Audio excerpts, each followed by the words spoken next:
Sir, इस देश के हिंदुओं को मुसलमानों की आदत है, मुसलमानों को हिंदुओं की आदत है, और ईसाइयों को, सिखों को हिंदुओं और मुसलमानों की आदत है। ये आदतें मत बदलवाइए, ये आदतें मत बदलवाइए। सर, हमें आदत बन गई है हाशिए पे लोगों को छोड़ने की। हम लगातार समुदायों को हाशिए पे छोड़ रहे हैं। मेरे पार्टी के राष्ट्रीय अध्यक्ष एम्स में इलाजरत हैं, लेकिन वो गौर से देख रहे होंगे। माननीय उपसभापति महोदय, कल मैं माननीय गृह मंत्री जी को सुन रहा था। माननीय गृह मंत्री जी बहुत अच्छी तरह से जो वक्फ है उसका ओरिजिन बता रहे थे। मैं तैयारी का सोर्स हम लोगों का शायद कुछ तो समान है हमारे में। तो वक्फ जो है अरबिक का शब्द है, वक्फा से निकला, मान लिया, और इसका मतलब है कि रिलीजियस, जो पवित्र कोई काम हो, दान हो, धार्मिक काम हो, उसमें इसका इस्तेमाल हो। और अलग अलग लोग इसका प्रोनाउंसिएशन अलग करते हैं, कोई वक्फ बोलता है, कोई वकफ बोलता है। ये अलग अलग धाराएं हैं इस देश की। काबा की मस्जिद जो 622 में बनी प्रॉफिट मोहम्मद के time, peace be upon him, वो पहली इस्लामिक वक्फ थी। उसके बाद एक चीज हम सबको याद रखना चाहिए, हम किसी भी धर्म के मानने वाले हों, राष्ट्र की अवधारणा से पूर्व नदियां नहीं बटी थी, संस्थाएं ऐसे नहीं बटे थे, बनते गए, उसमें सुधार भी हुआ। आप पहली बार सुधार नहीं कर रहे हैं, इसमें सुधार आगे भी होगा। मैंने कहा ना कि दिक्कत होती है कि जब आपका इंटेंट और आपका कंटेंट दोनों मैच करता है तो डर लगता है, क्योंकि उस समुदाय के बारे में सर मैं एक बात जरूर कहूंगा।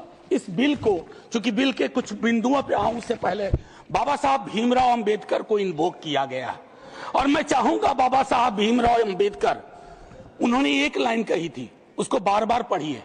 Democracy is incompatible in inconsistent with isolation and excluding minority communities. You have to look at, Honorable Minister, from the angle of isolation and exclusion. और ये दोनों चीजें बहुतायत में हैं और अलग अलग जगहों पे हैं। सर, जमीन के साथ किसी व्यक्ति और किसी कौम का क्या रिश्ता होता है, इसको भी समझने की जरूरत है। सच कहूं तो कई बार एहसास ये भी होता है कि with this bill, is it a legal cover for bulldozer? That scares me as a citizen of this country. कमाल की बात है, मुसलमान शहरों में रहे, घेट्टो, गांव में गया, घुसपैठिया, और उनकी संस्थाएं, उनके बारे में जिक्र हो, कहा कि उसमें तो ओपेक नहीं है, सस्पेक्ट है।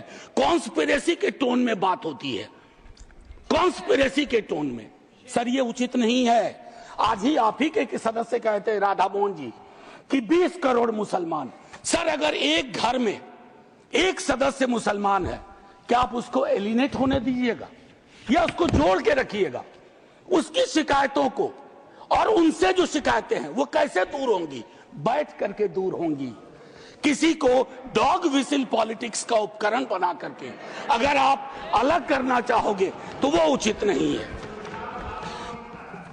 माननीय उपसभापति महोदय, आपने कहा, मेरे कई सदस्यों ने कहा, नॉन मुस्लिम्स को, मैं तो बड़ा तारीफ करूंगा, खड़ा हो जाऊंगा पक्ष में, अगर इतना सेक्युलर मिजाज इस देश का कर दीजिए कि हर धर्म के संस्थाओं में दूसरे धर्म के लोग हो। इस्लामिक कम्युनिटी में डालिए तो हिंदू में डालिए, सिखों में डालिए, क्रिश्चियंस में डालिए, तब न बात होगी। या सिर्फ तय कर लिया कि सारे प्रयोग या सारा संयोग मुसलमानों को लेकर के होगा, ये उचित नहीं है। माननीय उपसभापति महोदय, इसमें क्या है, मैं दूसरी चीज कहूंगा कि संपत्ति वक्फ की है, अतिक्रमण के पंजीकरण के संदर्भ में मेरे संजय जी कह चुके हैं, आपकी खुद की एफिडेविट है कि कितना डिजिटलाइज हो गया है। इन्होंने कहा, अब देखिए कि 30 बरस में, प्लीज जयराम जी, 30 बरस में सिर्फ 8। सर, मैं इस बोनहोमी को तो धन्यवाद कहता हूं, लेकिन इससे मुझ जैसे सदस्य को थोड़ी दिक्कत होती है अपनी बात रखने में। बाकी अपने प्यार के लिए बहुत जगह है इजहार के लिए। मैं सिर्फ ये कह रहा हूं 30 बरस में सिर्फ 8 केसेस आए। क्या कर रहे हैं हम सर? अब वक्फ बाय यूजर, ये बहुत इंटरेस्टिंग चीज है। किसी भी समुदाय की एक स्मृति होती है। माननीय सभापति महोदय, आप मुझे देखिए, मैं भी आप ही को देखूंगा। किसी भी समुदाय की एक स्मृति होती है। कोई मस्जिद कब से यूज में है, कागजात ढूंढोगे। मैं अभी अपने बिहार का अनुभव बताता हूं। हम बहुत छोटी जोत के किसान परिवार से आते थे, दादा के टाइम से। सर अभी वहां सर्वे हो रहा है, कागज हमें अपने घर में नहीं मिल रहा है सर। ये और सर्वे ही बंद कर दिया बिहार की सरकार ने। तो मैं ये कह रहा हूं कि पूरे समुदाय को कटघरे में खड़ा करने के लिए आप यूं ही एक आम अदना मुसलमान शहरी अदरवाइज वो परेशान है। पुरानी संपत्ति है, लैक ऑफ टेक्निकल एक्सपर्टीज नहीं है, कहां से लाए? सब विवाद में आ जाएंगे, लिटिगेशन का एक पहाड़ खड़ा हो जाएगा हमारे समक्ष। वीकर सेक्शंस की बड़ी चर्चा इसमें की गई है। कम से कम पसमानदा, अपने हिंदू समाज में भी पसमानदा बहुत बड़े। जब जब आप लोगों के पास आग्रह करता हूं जीरो आवर के माध्यम से या किसी उपकरण से कि साहब कास्ट सेंसस करवा दो, तो आप चुप हो जाते हैं। अभी संजय जी ने कहा कि भगवान ने अगर ये व्यवस्था नहीं बनाई ऊंच नीच की, जाति व्यवस्था की, तो भगवान के समक्ष जो इबादत का है, जो मंदिर है, वहां क्यों ये व्यवस्था बनी रहे? क्यों नहीं आरक्षण हो? क्यों नहीं हम सुनिश्चित करें कि पूजा पद्धति किसी एक जाति विशेष के हाथ में ना हो, हर कोई उसमें भागीदारी कर सके। सर तब तो जो राष्ट्र की संकल्पना थी हमारी, हम उसको साकार कर पाएंगे। अब देखिए कंसल्टेशन, रिजिजू जी बहुत इनोसेंट चरित्र के हैं, बहुत इनोसेंट चेहरा भी है। कंसल्टेशन के इतने आंकड़े बता दिए, इतने आंकड़े बता दिए। अब भूपेंद्र जी आप उठते हैं, लगता है पॉइंट ऑफ ऑर्डर ले लीजिएगा। हाँ sir, consultation, there is absolute lack of consultation. Consultation is not about we called so many meetings. Consultation is about did you listen to them? सुना या सुना दिया?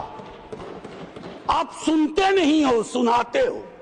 इसको संवाद नहीं कहते हैं, इसको संवाद नहीं कहते हैं। संवाद का मतलब होता है दोनों चीजें। और एक चीज मैं कहूंगा और वही खत्म करूंगा, संस्थागत गैर मौजूदगी मुस्लिम्स की आप इंश्योर कर रहे हैं। मैं आज इतिहास के इस कालखंड में हूं। माननीय लीडर ऑफ द हाउस है, हमारे साथी है यहाँ। 2 मिनट के बाद मेरी कही गई बात भी हिस्ट्री हो जाएगी, इतिहास बन जाएगा। लेकिन मैं आपसे आग्रह करता हूं मंत्री ji, don't hurry up, don't hurry up. इस देश के मुसलमान का इस मिट्टी पे कर्ज है और इस मिट्टी का मुसलमान पे कर्ज है।